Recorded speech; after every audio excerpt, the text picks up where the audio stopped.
The alarm goes off. You reach, not for the day, but for the phone. A ping, a headline designed to outrage. A notification from an app you don't even remember downloading. Before your feet even touch the floor, the auction of your attention has begun, and you are the product being sold. Your most precious resource, your focus, your very consciousness, is being carved up and sold to the highest bidder before you've even had your coffee. This is the silent war of the modern age, and most of us are losing it without ever firing a shot. We confuse being busy with being productive. We mistake being informed with being wise. We trade the depth of a few meaningful moments for the shallow breadth of 1,000 distractions. And at the end of the day, we feel exhausted, scattered, and strangely empty, wondering where the time went. But what if I told you the ultimate weapon for this fight is over 2,000 years old? What if the philosophy of Roman emperors and former slaves held the precise blueprint to take back your mind, not through a new app or a hack, but through a fundamental retraining of your perception? This is the promise of Stoicism. It is not a relic. It is a manual for mental sovereignty in a world designed to steal it. Let me tell you about Sarah, a talented graphic designer. Her dream was to start her own freelance studio. She had the skills, the portfolio, the vision. But for 2 years, she made no real progress. Her days were a blur of constant context switching. She'd open her design software, then immediately just check her email. An hour later, she'd be down a rabbit hole of design tutorials, then scrolling Instagram, comparing her rough drafts to someone else's polished, finished work. Her phone was a permanent appendage, buzzing with Slack messages, news alerts, social updates. At the end of each day, she felt mentally drained, but creatively unfulfilled. She was busy, but her important work, the work that would change her life, remained perpetually on hold. Her dream wasn't being killed by failure.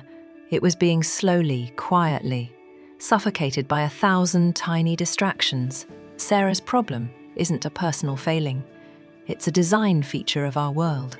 And the Stoics, in their profound wisdom, diagnosed this human vulnerability long before the internet ever existed. Epictetus, a man born into slavery who earned his freedom not through force, but through the power of his disciplined mind, gave us the foundational truth. We are disturbed, not by events, but by the views we take of them. Let that sink in. Your phone buzzing is an event, an external happening. The chime is just sound waves. The flashing light is just photons. Your belief that you must check it immediately, that it is urgent, that you might miss out, that someone needs you. That is the view.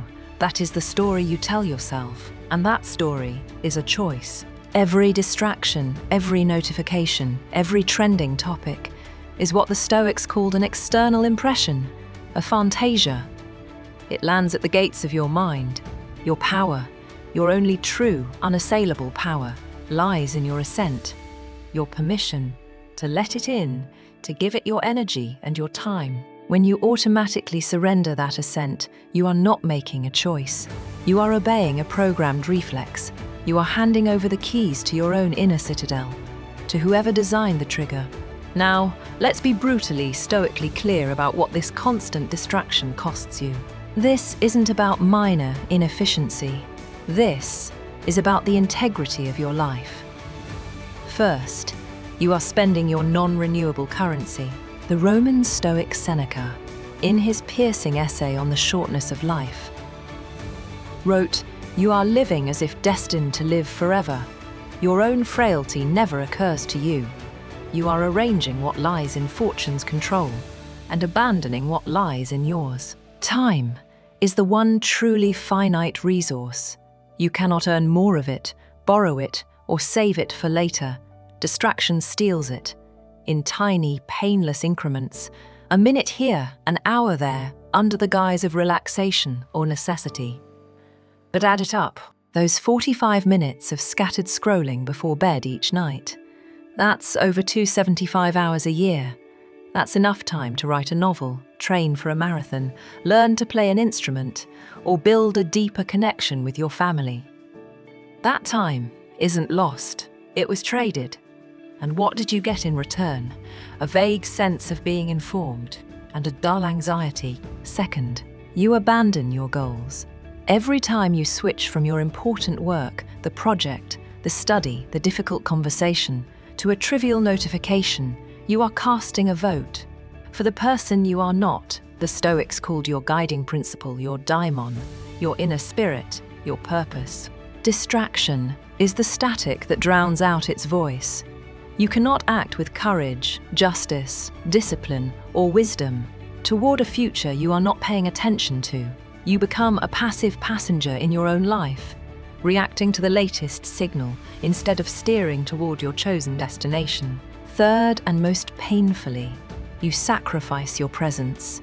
Marcus Aurelius, the most powerful man in the world, constantly reminded himself in his private journal, confine yourself to the present. But distraction is a time machine of the worst kind.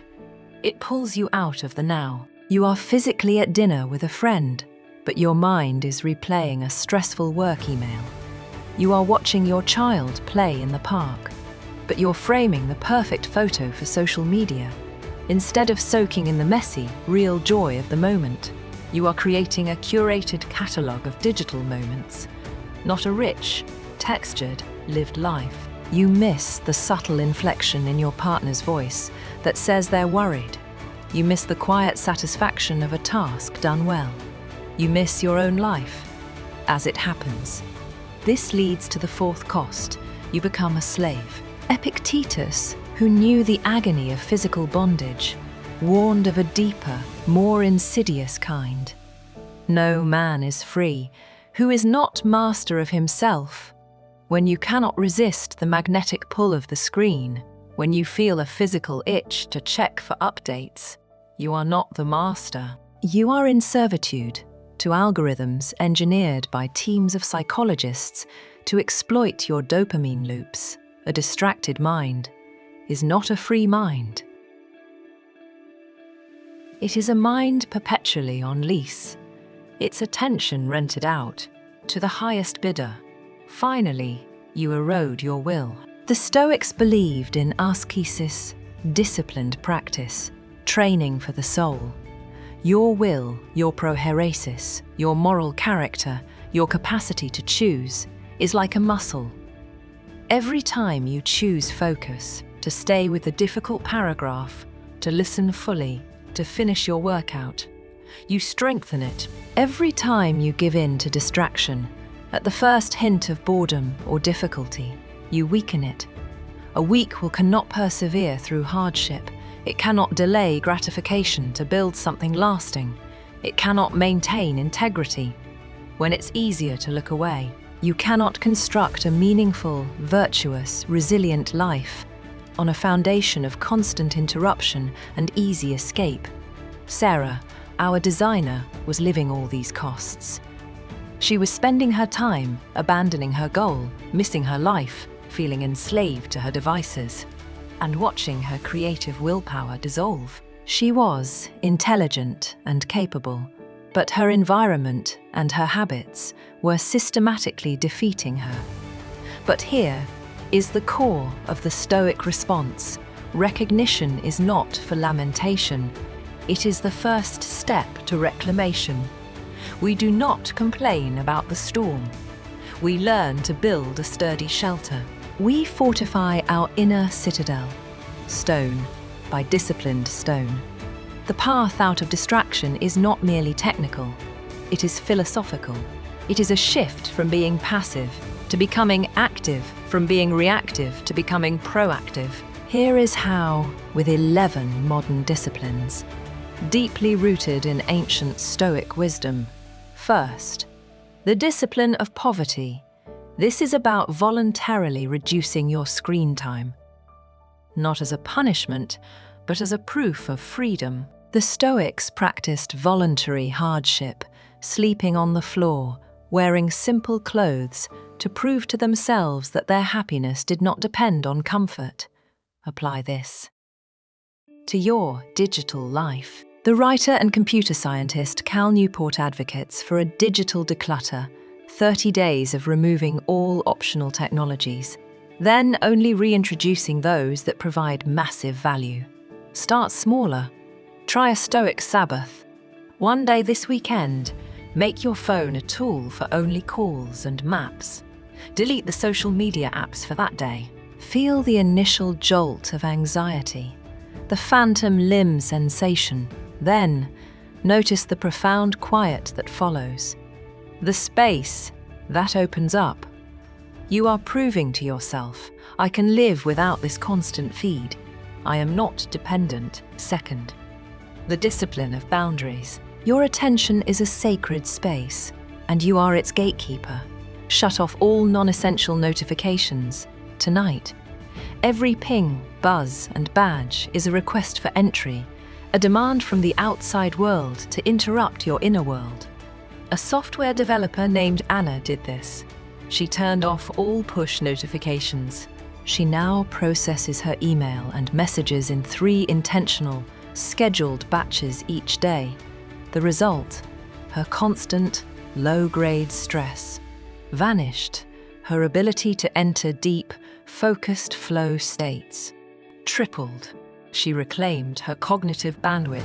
Your notification settings are not just preferences, they are the architectural plans for your peace of mind. Third, the discipline of intent. This is your evening premeditatio. While the Stoics famously used the premeditatio malorum, the premeditation of evils, in the morning to prepare for adversity, we can flip it at night to prepare for focus. Each evening, take 5 minutes. Write down the single most important task for tomorrow. Not a to-do list, a one-do. Marcus Aurelius began his meditations by stating the virtues he wished to embody. You are stating the victory you wish to achieve.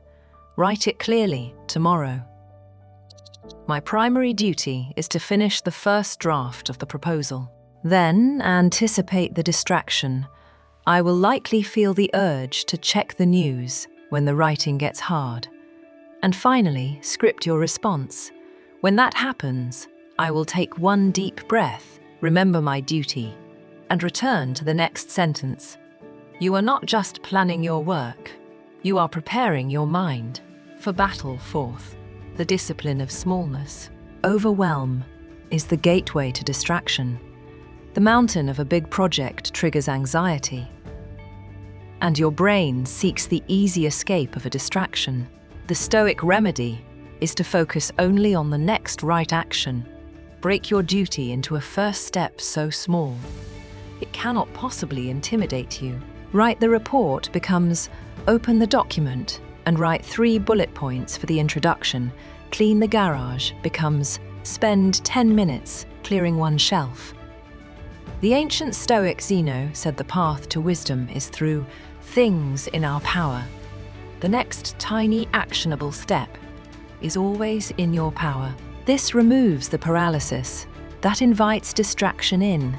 Fifth, the discipline of space. Your environment shapes your mind. The Stoics sought a tranquil mind, and they understood it starts with an orderly environment. Choose one uncluttered, dedicated place for your deepest work. Author Stephen King, for decades, has written almost all his novels in the same small, spare office. Facing a blank wall, there is nothing to pull his attention away. Your environment sends constant cues to your brain.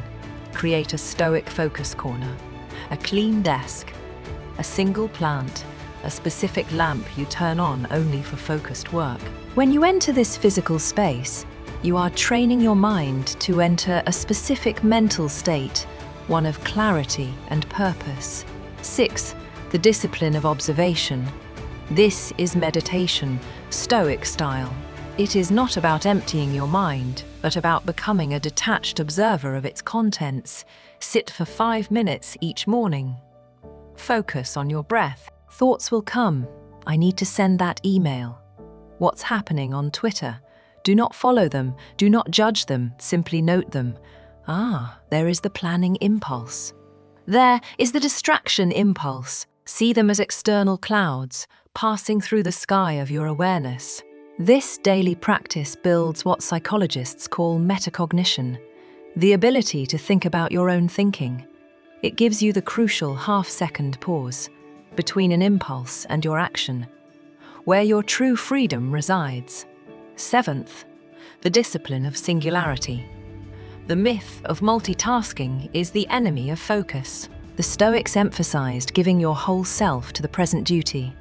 Marcus Aurelius wrote, "Do every act of your life as if it were your last." You cannot do that if you are splitting your attention. Modern research from Stanford University confirms that heavy multitaskers are actually worse at filtering out irrelevancy and switching between tasks. They are practicing distraction. Practice monotasking. Use a timer. For 25 minutes, you will write that email. Only that, if the thought of another task arises, jot it on a notepad and return to the email. This is the practical embodiment of the Stoic concept of kathekon, appropriate action, performed with full and complete attention. 8th, the discipline of rhythm. The human mind is not designed for relentless, uninterrupted focus. It operates in natural cycles. The Stoic concept of living in accordance with nature applies here. Take scheduled, intentional breaks. The Pomodoro technique, 25 minutes of work followed by a 5-minute break, works because it honors this rhythm.